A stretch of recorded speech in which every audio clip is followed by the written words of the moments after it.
Hey everyone, Fox from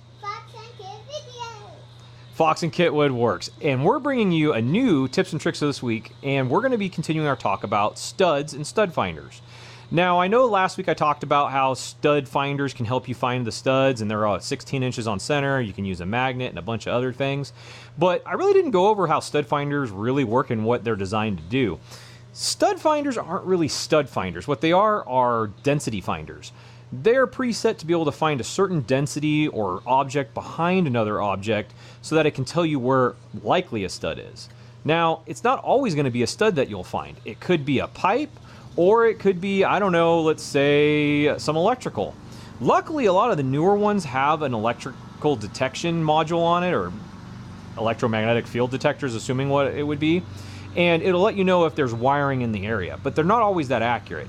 So let's go ahead and continue on into how to find studs. So, why is it so important to verify our location of our studs?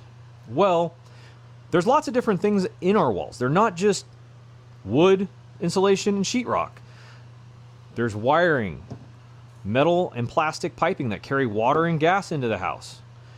Any one of those, if you hit it, you're going to have a really bad day, your project time is going to go even further out, and the price is going to go through the roof.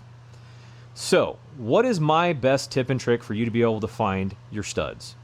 Well, you're going to use a stud finder, but you're also going to add in some blue masking tape. You're probably thinking what that blue masking tape is for. Go to the location where you want to mount, let's say, a TV. Take about 4 feet of that blue masking tape, put it right where you're going to mount it, and then come back with your stud finder and mark every stud that you find, the left and the right edge. Then come back with your tape measure and measure on center of those marks and see if they're 16 inches. If they are, you found your studs and you're good to go.